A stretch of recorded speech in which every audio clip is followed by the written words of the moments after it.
एक बार की बात है। निचले हिमालय की पहाड़ियों में बसे एक छोटे से शांत गांव में भरत नाम का एक जवान लड़का रहता था। भरत अपने गुस्सैल स्वभाव और अशांत मन के लिए पूरे गांव में प्रसिद्ध था। उसका मन हर समय विचारों से भरा रहता। विचारों के इस तूफान ने उसके मन को पूरी तरह से अशांत कर रखा था। शांति तो जैसे उसके जीवन से गायब ही हो गई थी। वह हर समय अपने विचारों में खोया रहता और एक तनावपूर्ण जीवन जी रहा था। अपने अशांत मन और गुस्सैल स्वभाव की वजह से उसके घर वालों और गांव के लोगों से भी उसके संबंध अच्छे नहीं थे, जिस वजह से वह खुद को और भी ज़्यादा अकेला व अपमानित महसूस करता। वह और भी ज़्यादा मानसिक तनाव की स्थिति में चला जाता। एक दिन की बात है, भरत अपने गांव के बाहर की गलियों में टहल रहा था कि तभी उसका सामना एक बूढ़े बौद्ध भिक्षु से हुआ, जो कि एक पेड़ के नीचे ध्यान की अवस्था में बैठे हुए थे।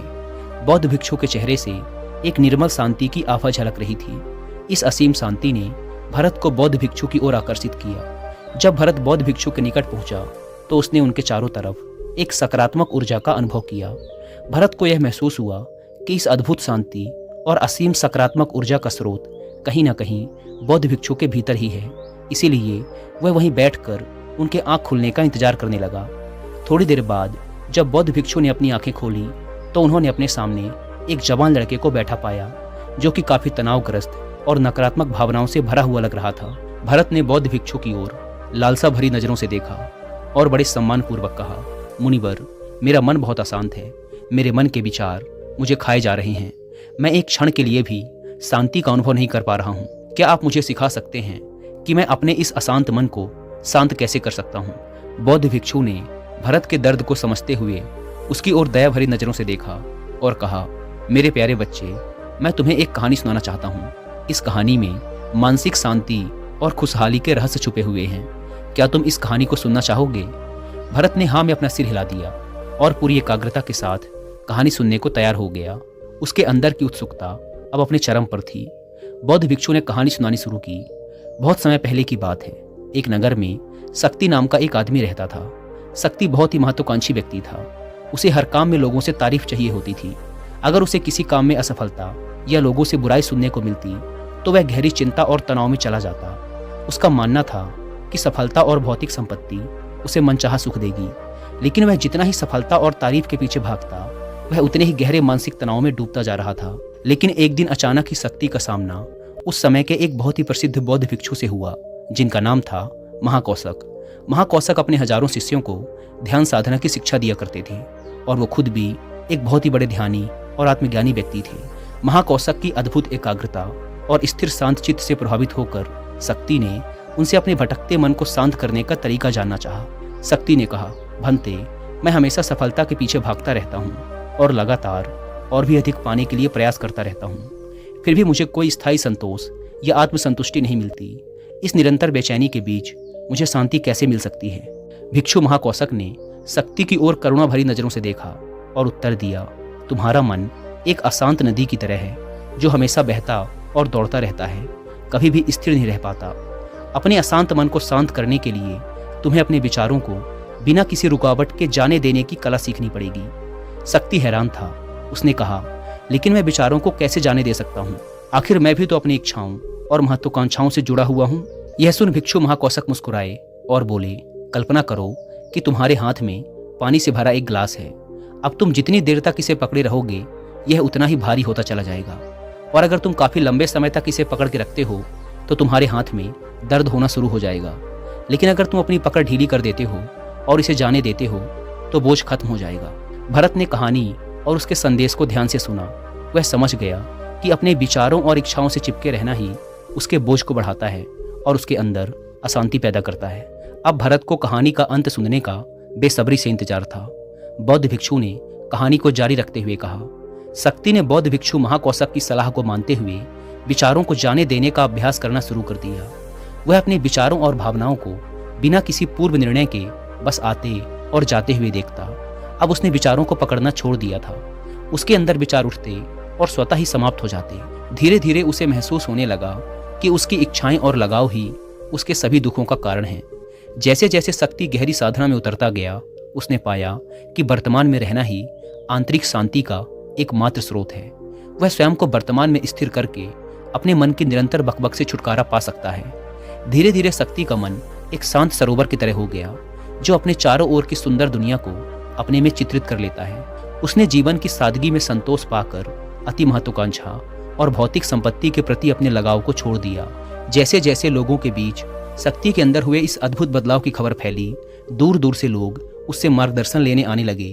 वह लोगों को विचारों को मुक्त करने की कला सिखाकर और स्वयं के भीतर शांति पाने का मार्गदर्शन देकर लोगों के बीच शांति और ज्ञान का प्रकाश स्तंभ बन गया। दोस्तों, मैं यहाँ पर आपको एक रिलेवेंट ऑडियो बुक भी रिकमेंड करूंगा जिसका नाम है the mindful way to a clear mind, जिसे आप हिंदी में भी सुन सकते हैं कुकू एफएम ऐप पर।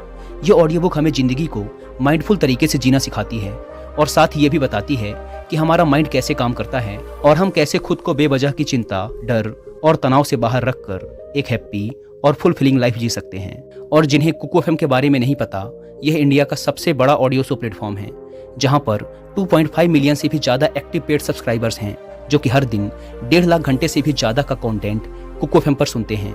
और इसमें हर महीने 4200 घंटों का न्यू कंटेंट भी अपलोड कर दिया जाता है। साथ ही इसका यूजर इंटरफेस एंड फीचर्स भी ईजी टू यूज़ हैं। आप ऑडियो सोर्स को सुनते हुए उनके नोट्स भी बना सकते हैं और सोते समय ऑडियो सोर्स को सुनने के लिए इसके स्लिप टाइमर फीचर का यूज़ कर सकते हैं। इस प्लेटफॉर्म का मंथली सब्सक्रिप्शन पड़ता है 99 रुपीज़ का, लेकिन अगर आप यूज़ करते हैं कूपन कोड WI50 तो आपको इसके फर्स्ट मंथ के सब्सक्रिप्शन पर मिलेगा सीधा 50% का डिस्काउंट, यानी ये आपको पड़ेगा 99 की बजाय सिर्फ 49 रुपीज़ का। इस ऐप को डाउनलोड करने की link description and first comment पर मिल जाएगी। आइए कहानी पर वापस लौटते हैं। शक्ति और भिक्षु महाकौशक की कहानी खत्म करने के बाद बौद्ध भिक्षु थोड़ी देर के लिए मौन हो गए ताकि भरत के अंदर इस कहानी का अर्थ गहराई से बैठ सके। भरत ने बूढ़े बौद्ध भिक्षु की ओर देखा। अब उसकी आंखों में एक नई समझ दिखाई पड़ रही थी। भरत ने धीमी आवाज में फिर एक प्रश्न किया, मुनिवर, मुझे इस कहानी में ज्ञान दिखाई पड़ा, लेकिन मैं इस कहानी की शिक्षा को अपने जीवन में कैसे लागू कर सकता हूँ? मैं अपने अशांत मन को कैसे शांत कर सकता हूँ? भरत के इस ईमानदारी भरे प्रश्न पर बौद्ध भिक्षु गर्मजोशी से मुस्कुराए और फिर बोले, अशांत मन को शांत करने का अभ्यास आत्म जागरूकता से शुरू होता है। अपने अंदर उठने वाले विचारों को देखने के लिए हर दिन कुछ समय निकालो। वो भावनाएं जो तुम्हारे मन को उत्तेजित करती हैं उन पर ध्यान दो। देखो कि वो कैसे आते हैं और आकाश में गुजरने वाले बादलों की तरह चले जाते हैं। भरत ने अपनी आंखें बंद कर ली और बौद्ध भिक्षु के बताए अनुसार अपने विचारों का अवलोकन करना शुरू कर दिया। जैसे ही उसने अपने अंदर उठने वाले विचारों पर ध्यान देना शुरू किया, उसे महसूस हुआ कि उसके भीतर चिंताओं, निर्णयों और इच्छाओं की निरंतर धारा बह रही है। केवल इस एहसास ने ही उसे एक अद्भुत शांति का एहसास करवाया। उसे यह भी एहसास हुआ कि वह इन सभी विचारों और भावनाओं से अलग है। बौद्ध भिक्षु ने आगे कहा, जैसे शक्ति ने खुद को हर तरह के लगाव और आसक्ति से अलग कर दिया था, उसी तरह से तुम भी अपने मन को परेशान करने वाले विचारों और भावनाओं को खुद से मुक्त करने का अभ्यास विकसित कर सकते हो। जैसे ही विचार उठें, उन्हें बिना किसी पूर्व निर्णय के स्वीकार करो और फिर धीरे धीरे उन्हें जाने दो और वर्तमान क्षण पर अपना ध्यान केंद्रित करो। लेकिन मुनिवर, भरत ने बीच में ही रोकते हुए कहा, क्या होगा अगर विचार और भावनाएं इतनी मजबूत हैं कि वो बनी रहें और मन को छोड़ने से ही इनकार कर दें? बौद्ध भिक्षु ने भरत की बात पर सहमति जताते हुए सिर हिलाया और कहा, ऐसे कई मौके आएंगे जब तुम्हारे मन में विचारों का बवंडर चल रहा होगा, जब तुम्हारा मन तुम्हारी बिल्कुल भी नहीं सुनेगा। तो ऐसे समय में तुम्हें अपनी सांसों की ताकत पर विश्वास रखना होगा। बौद्ध भिक्षु ने एक बार फिर भरत को अपनी आंखें बंद करके अपने पेट के फूलने और पिचकने को महसूस करते हुए अपनी सांसों पर ध्यान केंद्रित करने के लिए कहा। बौद्ध भिक्षु ने समझाते हुए कहा, जब भी तुम्हारा मन उत्तेजित और अशांत हो तो तुरंत अपनी सांसों पर लौट आओ। सांसों की नियमित गति तुरंत तुम्हें वर्तमान के क्षणों में वापस खींच लाएगी और एक शांति का एहसास करवाएगी। भरत ने कुछ देर तक बौद्ध भिक्षु के निर्देशानुसार अपनी आती जाती सांसों पर ध्यान केंद्रित करने का अभ्यास किया। इस छोटे से अभ्यास ने उसे अपने मन की शांति और स्थिरता का एक क्षणिक अनुभव करवाया। उसे समझ आ गया कि यह सांसें तो हमेशा उसके साथ थी, जो वर्तमान क्षण की निरंतर याद दिलाती हैं, सांत्वना और शांति प्रदान करती हैं। भरत की इस प्रगति को देख बौद्ध भिक्षु मंद मंद मुस्कुराए और बोले, मेरे प्यारे भरत, अशांत मन को शांत करना एक ऐसा अभ्यास है जिसके लिए धैर्य और मजबूत इच्छा शक्ति की जरूरत होती है। जैसे निरंतर व्यायाम से मांसपेशियां मजबूत होती हैं, वैसे ही नियमित अभ्यास से मन भी शांत होता है। भरत ने स्वीकृति में अपना सिर हिलाया और इस अनमोल मार्गदर्शन के लिए बौद्ध भिक्षु का धन्यवाद करते हुए उन्हें यह वचन दिया कि मैं आज से ही अपने मन को शांत करने, आसक्तियों को छोड़ने और अपने भीतर शांति पाने की इस यात्रा पर निकल पड़ूंगा। बौद्ध भिक्षु ने भरत के कंधे पर हाथ रखा और कहा, मुझे तुम्हारी काबिलियत पर पूरा भरोसा है। कि तुम बहुत ही जल्द अपने मन की शांति को खोज लोगे। लेकिन याद रहे, यह रास्ता इतना आसान नहीं होगा, लेकिन अगर तुम दृढ़ इच्छा शक्ति और खुले दिल से प्रयास करोगे तो तुम जरूर उस शांति को खोज लोगे जो तुम्हारे भीतर है। उस दिन से भरत ने अपने अशांत मन को शांत करने के अभ्यास के लिए खुद को प्रतिबद्ध किया और हर दिन ध्यान करने के लिए एक अलग समय निर्धारित किया। उसने अपने मन में उठने वाले विचारों को बिना किसी रोक टोक के जाने दिया और अपनी श्वास के माध्यम से खुद को वर्तमान में रखने का प्रयास किया। धैर्यपूर्वक अभ्यास करते हुए समय के साथ भरत ने खुद के अंदर गहन परिवर्तन का अनुभव किया। जैसे जैसे साल बीतते गए, भरत को गांव में शांति और ज्ञान के स्रोत के रूप में जाना जाने लगा। गांव के लोग अपने अशांत मन को शांत करने के लिए भरत के पास मार्गदर्शन लेने आते। भरत ने जीवन की भागदौड़ के बीच दूसरों को आंतरिक शांति पाने में मदद करते हुए बौद्ध भिक्षुओं की शिक्षाओं और आत्म जागरूकता की शक्ति को साझा किया। इसके साथ ही उसने लोगों को अपने विचारों को मुक्त करने और श्वास पर ध्यान केंद्रित करने की कला सिखाई। इस तरह वह गांव काफी फला फूला। वहां के निवासियों ने एक स्थिर और शांत मन के अमूल्य उपहार की खोज की। बौद्ध भिक्षुओं की शिक्षाओं और भरत के द्वारा कराए जा रहे अभ्यास के माध्यम से विचारों को जाने देने और वर्तमान में रहने की कला दूर दूर तक फैल गई, जिसने कई लोगों के जीवन को बदल कर रख दिया। जैसे जैसे और समय बीता, अशांत मन को शांत करने की भरत की यात्रा का एक जोरदार प्रभाव उसके गांव की सीमाओं के बाहर भी फैला।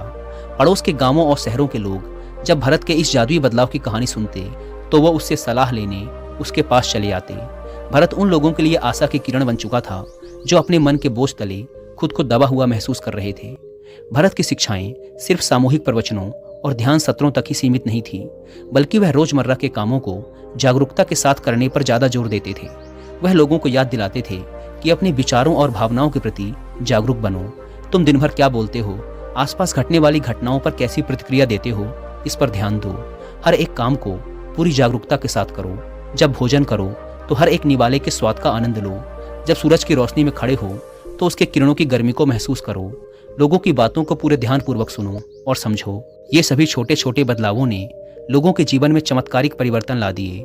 भरत की शिक्षाओं से लोगों ने जाना कि जीवन का आनंद और खुशी तो वर्तमान के पलों को जीने में है। दोस्तों, इसी के साथ यह कहानी खत्म होती है। उम्मीद करता हूँ कि आपको इस वीडियो से काफ़ी कुछ सीखने को मिला होगा। और अंत में एक बार फिर याद दिला दूँ कि कुकू FM पर the mindful way to a clear mind book की हिंदी ऑडियो बुक को सुनना ना भूलें। और मंथली सब्सक्रिप्शन पर 50% डिस्काउंट के लिए आप WI50 कूपन कोड का इस्तेमाल भी कर सकते हैं। धन्यवाद।